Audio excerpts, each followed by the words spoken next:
Welcome back to Politics HQ on News Central Television. President Bola Ahmed Tinubu on Wednesday unveiled the portfolio of his ministers-designate. 45 of the president's nominees out of a list of 48 names were sent for screening and were confirmed by the Nigerian Senate.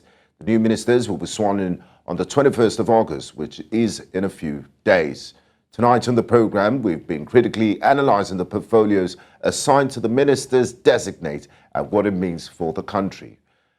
On the second half of the program today, I have Temitope Ajayi, Senior Special Assistant to Mr. President of Media and Publicity. I also have Liborous Oshoma, a legal practitioner and public affairs analyst. So one welcome to you, gentlemen, and thanks for joining me on PHQ tonight. Thank you. Now, I'd like to start with you, Liborous. We'll start with a bit of breaking news today. We saw what unfolded in the courts today when the case against the CBN governor, the suspended CBN governor, Godwin Emefiele, was adjourned. And also, what do you make of the withdrawal of the illegal possession of firearms charges and this new fresh 20 charges that have been laid against him? What do you make of it? Do you think the government didn't do a thorough job in approaching the courts in the first place with the firearms charge? Yeah, thank you. Everybody knew that the firearm charge was a smokescreen. I had expected. Everybody knew the crime and the sins of Emefiele. Nigerians, excuse me, I have cough. Nigerians prior to the elections went through hell in the hands of our CBN governor, Godwin Emefiele, in his attempt or in his bid to become the president of Nigeria, and in all of the what do you call it, bottlenecks that were thrown in the spanner. So, excuse me. So coming up with firearm possession charges or charge, for me, was laughable. And then he also didn't paint the government as a serious one, despite all of the myriad of offenses that we alleged against Emefiele. I had listened to Honorable Kazari prior to Emefiele's arrest, and these are not new. According to him, that even the committee set up by former president, DSS DG, headed that committee, and they had interrogated Emefiele because. So I expected that the moment he's arrested and haven't kept in custody for some time, and after interrogation, the government ought to have done what they are doing now. But it is what it is. Nigeria, that's how we make ourselves a laughing stock. You have a very serious matter, you first play around it and make it a laughing stock, and at the end of the day, you now come up. By the time you come up with the serious issue, you have whittled down. So why do you think they went to court? Liborous, why do you think they went to court with the illegal firearms case in the first place? Is it that they were perfecting their case, or they had run out of time to hold him without charging him to court? Yeah, look, Beggar, as a lawyer that practiced law for more than 20 years in Nigeria, and somebody that handled cases for DSS and also with the police, it is not for lack of preparation or for lack of evidence that made them go to court with the firearm issues. I really don't want to. I don't know why they went to court, but the issues that they have gone to court with now, these same issues have consistently been in the top public domain. These were the same issues that the DSS had accused Emefiele of. These were the same issues that Honorable Kazari had accused Emefiele of. These are the same issues that Nigerians have accused Emefiele of. So these are not new. They're not just coming to light. So I would not know why they decided to go to court with that frivolous and watery charge of possession of firearm when they have weighty allegations against the same person. Thank you very much, Liborous. I'd like to bring in Temitope Ajayi into the conversation. Now let's talk about the ministerial list and the assigning of portfolios to the minister-designate. Petroleum is the goose that lays the golden egg. President Tinubu's choice to personally head the Petrol Ministry could indicate a hands-on approach. Temitope, how strategic is President Tinubu's move to personally head the Petroleum Ministry, and what implications could this have for the overall management of the country's oil sector? Well, I will say that he appointed two minister of state into that sector. It's good enough. The two of them are from that region. Senator Eniki Lokobiri from Bayelsa State.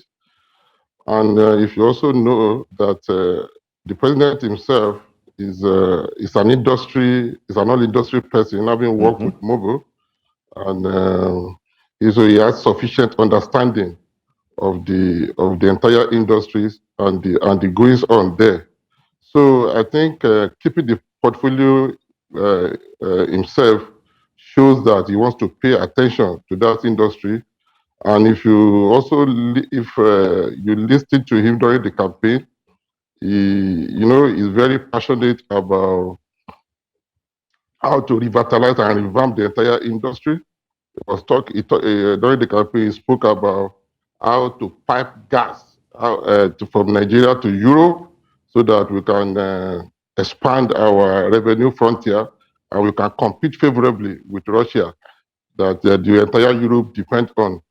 And of course, we all know what is happening in Europe with Russia over Ukraine and the Western sanctions. So he feels that Nigeria should be a big player with our gas export to Europe. So I think he wants to pay attention to that industry himself, and the industry is going to benefit tremendously from his experience and expertise in that sector. Thank you, Temitope. Now, Liborous, what's your assessment of this, that the president has come out with these men that would help shape his policy, men and women? These ministers have been assigned portfolios. Are there any that stand out for you, or are there any grey areas where you might express some sort of concern? People have talked about putting a Festus Keyamo in aviation industry and also Mr. Dele Alake in solid minerals industry. What's your overall assessment of the president's cabinet? I will, before I go to Festus Keyamo and Dele Alake, please permit me to also take a bite on the petroleum industry, which is very strategic and very key Go ahead, to our please. economy. Okay, so largely, overall assessment, like I always tell people, I have no, because ministerial appointment, really, you always need to give room 50% politics and 50% technocrats. So when people say, oh, we're going to have all technocrat cabinet, I laugh because it's not possible. People campaign for you, people, work so hard for you to get into office. So one way or the other, you're also going to bring them on board. That said, the petroleum industry is very strategic. Temitope talked about piping gas. While it is good to pipe gas, the crude oil that we have, how much of it have we properly, harnessed? How much, what do we know? How much the quantity of the crude oil that leaves Nigeria daily? We don't know. Recently, let me give you a secret. Recently, the IOCs were at loggerhead, or they've been at loggerhead with the Upstream Regulatory Commission. Fact check me, it is in the news. Over the Upstream Regulatory Commission's attempt at metering the platforms to meter the crude that is being sold from our soil daily. And what was the intention? Intention is simple. Not that the upstream regulator wants to meter, but to license companies that will meter and then also sign an undertaking to disclose interest and not to and not to sidetrack or bypass processes. So why the pushback by the IOCs? Why is there pushback? Fantastic.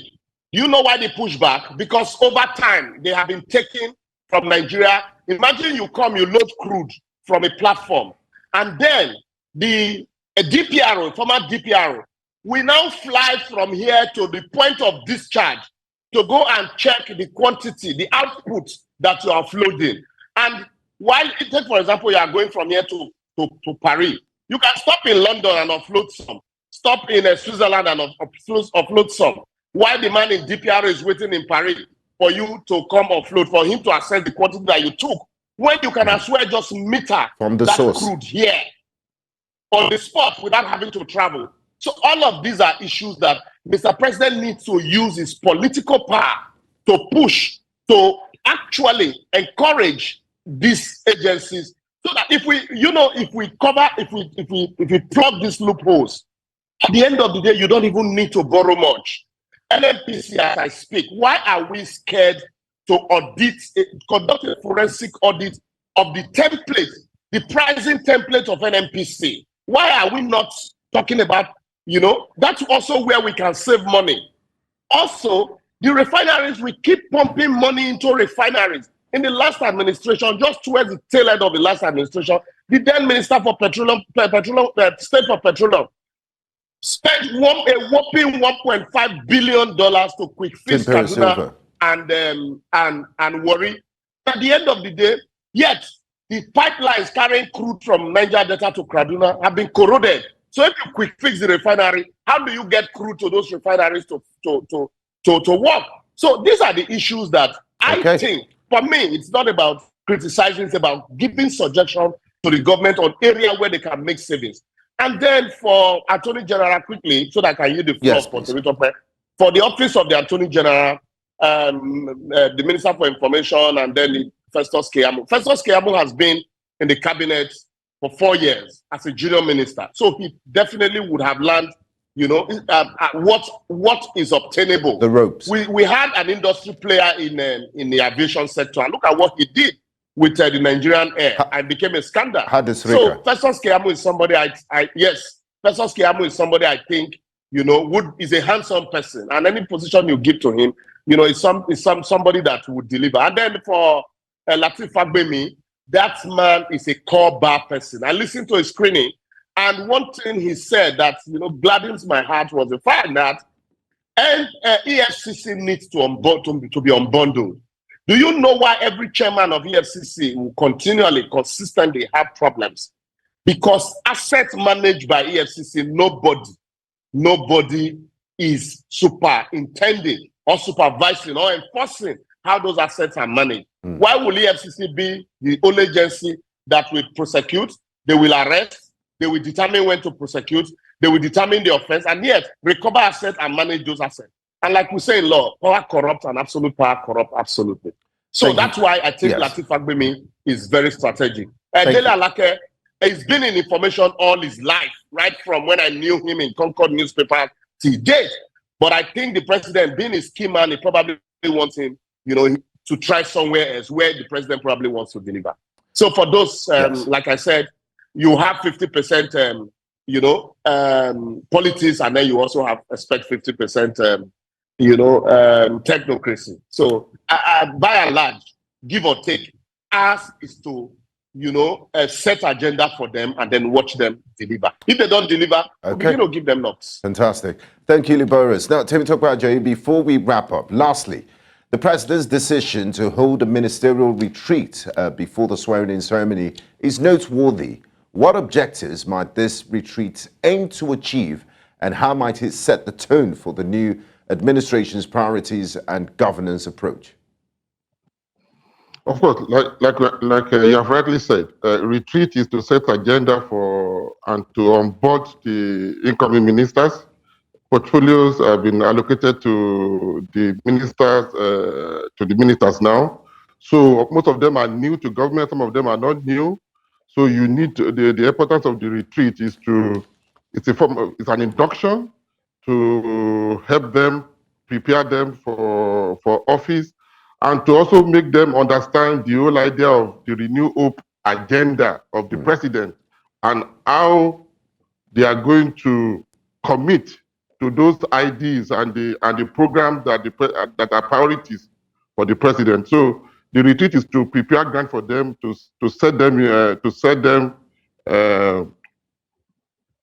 get them ready for the work and the tax ahead of them.